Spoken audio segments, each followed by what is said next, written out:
Setelah kembali melatih Chelsea, Lampard dihadapkan mimpi buruk. Baru satu pertandingan melatih, timnya kalah dari Wolverhampton Wanderers yang sempat terancam degradasi. Usai digalahkan Wolves, Lampard dihadapkan pekerjaan berat.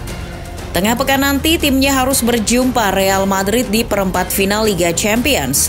Tentu saja, Los Merengues bukan lawan gampang. Di sisi lain, Real Madrid juga ternyata punya noda merah menghadapi The Blues. Real Madrid yang akan menjadi tuan rumah terlebih dahulu punya misi untuk memperbaiki rapor merah tersebut. Ini sangat mungkin, apalagi Chelsea sedang sempoyongan. Well, apakah ini adalah waktu yang tepat bagi El Real untuk menyikat lawannya itu? Real Madrid adalah rajanya Eropa. Ya, kalimat klise itu harus ditegaskan lagi. Namun di hadapan Chelsea, Real Madrid sangat kesulitan. Rekor buruk itu mengalir dalam nadi Real Madrid. Kedua tim sudah bertemu 7 kali, Real Madrid hanya bisa menang sekali. Kemenangan Los Galacticos atas Chelsea itu terjadi pada perempat final Liga Champions musim lalu. Tepatnya di leg pertama, kala pasukan Carlo Ancelotti harus bertamu ke Stamford Bridge. Sisanya, Chelsea mengumpulkan 4 kemenangan termasuk di perempat final leg kedua Liga Champions musim lalu di Santiago Bernabeu. Mau tak mau melihat rekor tersebut, Real Madrid harus memperbaikinya. Apalagi situasi hari ini Chelsea adalah tim papan tengah Liga Inggris. Tentu saja sebagai raja Eropa akan sangat terhina bila kalah oleh tim yang kalau di Liga Spanyol levelnya sama seperti Girona maupun Celta Vigo. Nah, peluang untuk mengalahkan Chelsea sangat terbuka. Musim ini Chelsea benar-benar amburadul. Gerak mereka di Liga Inggris seperti orang yang baru menenggak sebotol arak. Kekalahan atas Wolverhampton adalah tanda paling nyata betapa babak belurnya Chelsea musim ini. Chelsea macet di peringkat 11 Premier League. Posisinya masih sulit beranjak seiring dengan kebijakan pemilik yang tak tentu arah. Musim ini saja sudah ada 4 pelatih berbeda yang melatih Chelsea. Setelah tak puas dengan kinerja Thomas Tuchel, manajemen menunjuk Graham Potter. Ex-pelatih Brighton itu dijanjikan rencana jangka panjang. Pemilik sepenuhnya mendukung, tapi belum genap semusim, Potter sudah dipecat. Bruno Saltor menggantikannya, namun hanya memakai mantan asisten untuk melatih, sama saja bunuh diri.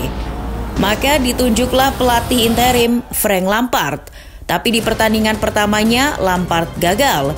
The Blues masih tak produktif mencetak gol di Liga Domestik. Jumlah golnya cuma 29, lebih sedikit dari gol Erling Haaland. Masalah berikutnya, Chelsea juga gampang kebobolan. Dari 30 laga di Premier League, gawang The Blues sudah kemasukan 31 gol. Kendati bonyok di Liga Domestik, tapi sebenarnya Chelsea tak terlalu buruk di Liga Champions. The Pensioners melaju mulus ke perempat final setelah mengalahkan Borussia Dortmund. Tak sampai di situ, Chelsea juga memuncaki klasemen grup A. Bukan itu saja, di Liga Champions musim ini The Blues baru kalah 2 kali. Dahsyatnya lagi, di Liga Champions musim ini dari jumlah kebobolan, Chelsea lebih sedikit dari Real Madrid. Setidaknya The Blues baru kemasukan 5 gol, sedangkan Los Galacticos kebobolan 8 gol termasuk 2 gol kala melawan Liverpool di Anfield. Namun entah kerasukan jin dari mana, orang di balik itu Graham Potter justru dipecat oleh sang pemilik. Penggantinya adalah Frank Lampard. Betul, Lampard pernah sukses menangani Chelsea di Liga Champions. Ketika Chelsea juara bersama Thomas Tuchel, ada peran Lampard di baliknya. Pelatih berjuluk Super Frank itu mengantarkan Chelsea ke 16 besar setelah tampil impresif di fase grup. Namun, kali ini situasinya berbeda. Perempat final Liga Champions adalah barang baru bagi Lampard sebagai pelatih. Lagi pula, Lampard juga sedang dalam tren menurun. Dirinya dipecat Everton pada Januari lalu. Selama menukangi Everton, persentase kemenangan Lampard cuma 29%. FYI aja, dilansir 90 Minutes, selama menukangi Chelsea, Graham Potter saja punya persentase kemenangan 37%. Chelsea juga mempunyai titik lemah yang bisa dengan mudah dieksploitasi oleh Real Madrid. Salah satunya, Chelsea masih kesulitan menciptakan gol. Di laga kontra Wolves, misalnya, The Blues memegang penguasaan bola, yaitu 63%, namun hanya ada satu tembakan ke arah gawang. Gol menjadi problem serius Chelsea. Padahal dalam 3 pertandingan terakhir, nilai expected goals Chelsea sangat tinggi, yaitu 5,38. Idealnya Chelsea bisa mencetak 4-5 gol. Lah ini boro-boro 4 gol, satu saja tidak. Ini mungkin karena striker Chelsea sedang mandul. Kai Havertz yang kerap kali ditaruh sebagai striker, entah dalam prakteknya adalah false nine pun tak bisa berbuat banyak.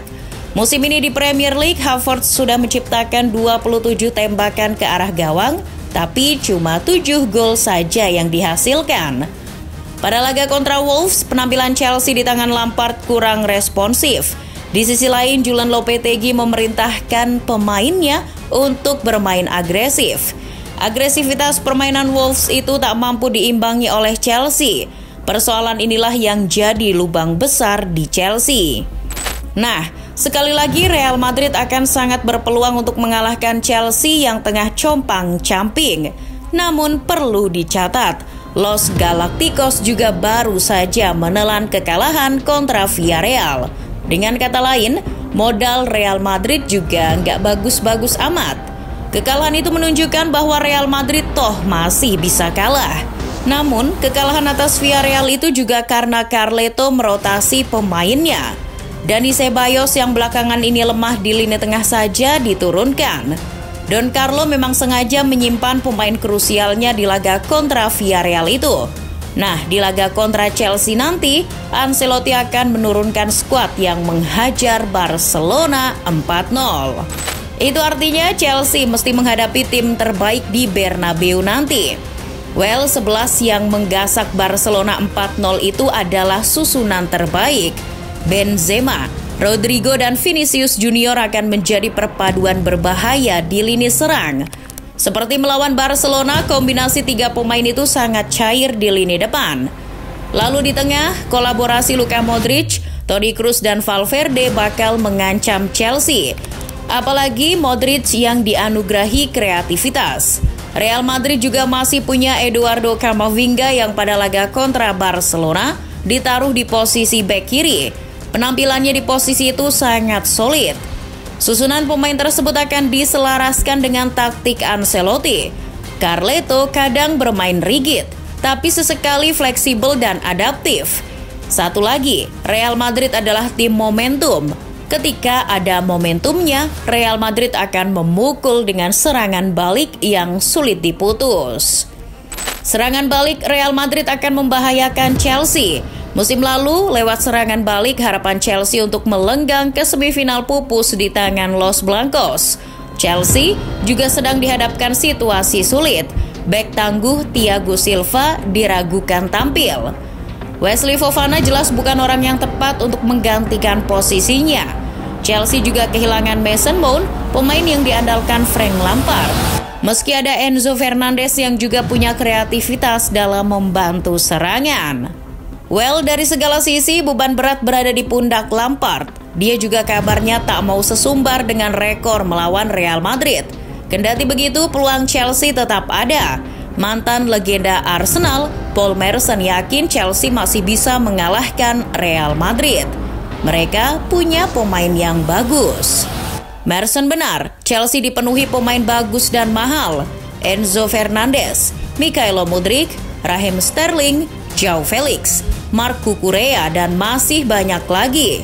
Namun, mengalahkan Real Madrid hanya bermodal pemain mahal saja, ibarat meniup balon yang berlubang.